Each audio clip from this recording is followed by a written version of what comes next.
One person believes without his eyes having seen. The other believes only what his eyes have seen. If you must see, you will see.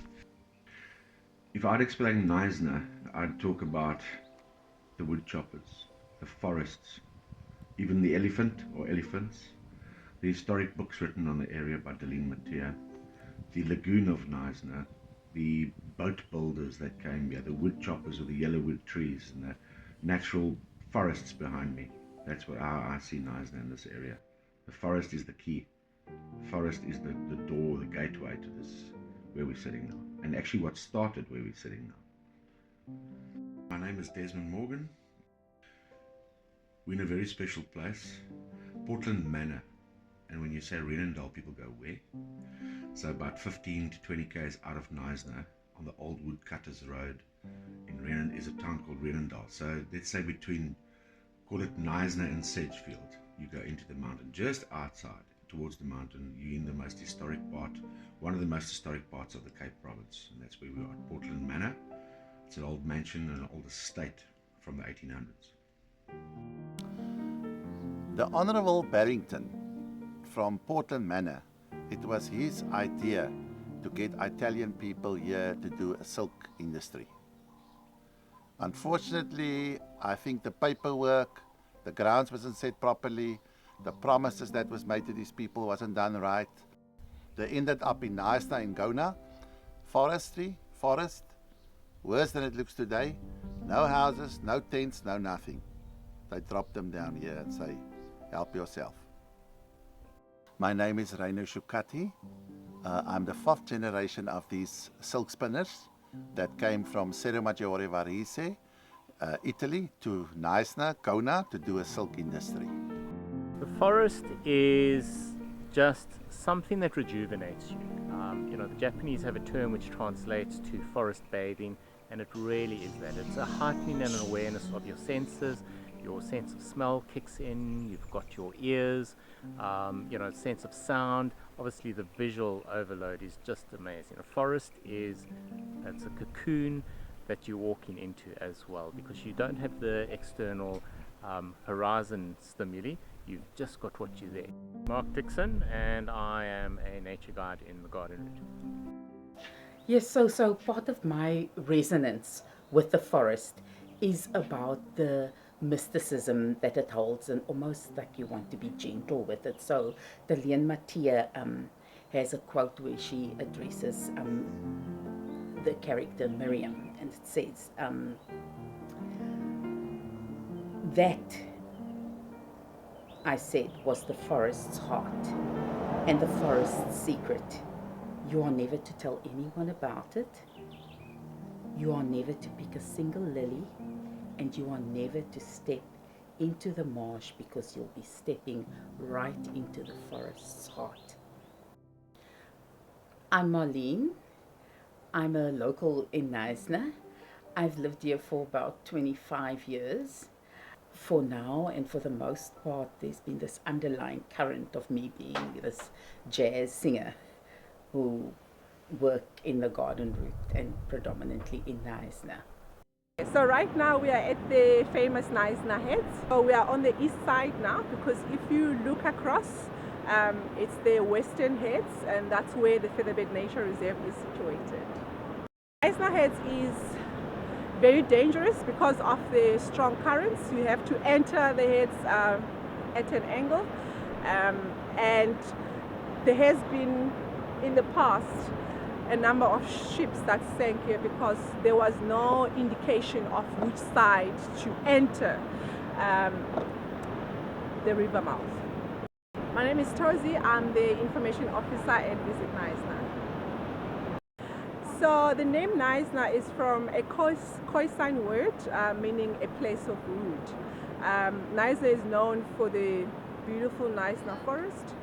We actually live in a national park, an undated national park. So when you're visiting ʻnaɪznə, you're visiting a national park. ʻnaɪznə sits on the convergence of 34 degrees south and 23 degrees east.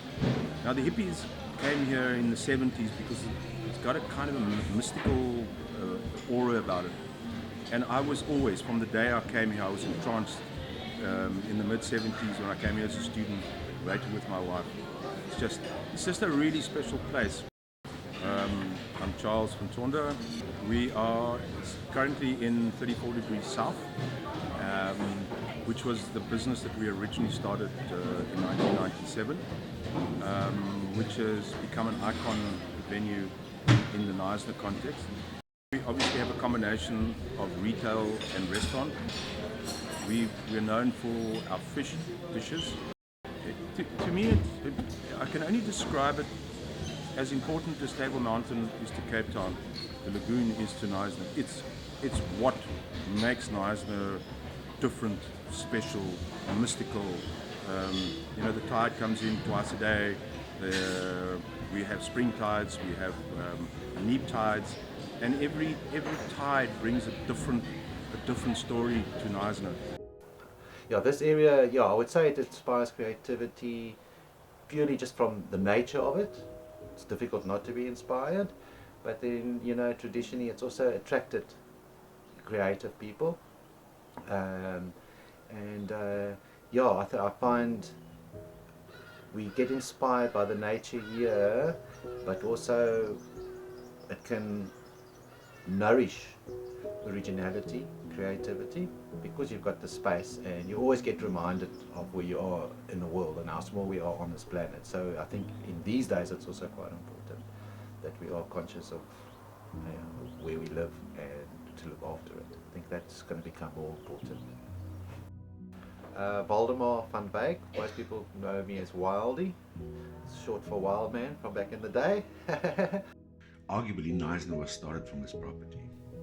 One of the buildings, the main buildings here in Belvedere, and obviously the east edge of ʻnaɪznə. This is where it was all started. And the wood choppers' history. This was the main road through to where all those, if I could get in a time machine, I mean, there were ox wagons coming through here with the wood choppers. The Italian silk workers arrived here, I think 1881. There's still a mulberry tree in front, I don't know if you saw it. I love that tree. It's bearing fruit. I see the fruit's getting less every day, so I'm suspicious. So yeah, the history, I love that tree. It just depicts the history, and we're depicting the future and taking that vision further.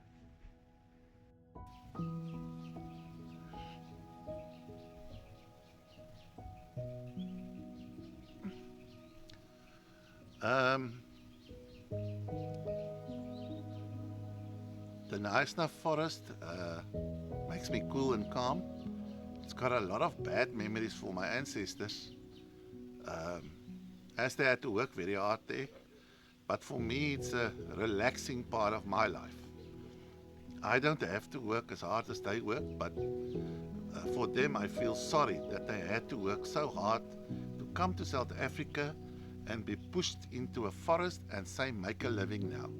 For me, that is bad, because they were educated, qualified people in the silk industry that had to come and chop down trees to make a living, and the people that brought them out here was not even bothered to help them.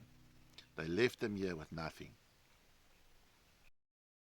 I live in ʻnaɪznə because I like the pace, I like the lifestyle, I like ʻnaɪznə as the kind of backdrop to my life and the context that I want to live in. I think the forests keep our secrets and it keeps our history, but I do find that in ʻnaɪznə I get a sense of being rooted. To me, it's it sort of forms the core of the garden route for me, because either way of us, you've got these amazing places, but I think this is still in the early stages of, I'm almost going to say discovery, because people are discovering it now for what it is. I think the biggest secret in this area is that of the ʻnaɪznə elephant, but the official stance there is one, and that's the big secret. Another secret is that this is the only national park in South Africa where you can go walk without an armed ranger in the presence of two of the big five, and the other one is the leopards. If somebody's never heard of ʻnaɪznə, I would describe it as one of the places where you can get the most of what South Africa has to offer. If you come to Knysna and you just want to come and see the lagoon and stay in one of the nice hotels, you're losing the whole story. Knysna is about the forest. And they don't have to just take your fancy car and just drive through the forest. Stay home. You're wasting your time. Drive through the forest and stop. Stop 5 times, stop 10 times. Because that is the experiences you're going to have with your family and with your children. The forest is the bloodline of Knysna to me. Think about 200 years later, Knysna is the draw card. George, Blackbird Bay, beach houses, beautiful views, cliffs. Have we forgotten that it's the forest that actually breathes the air into the area?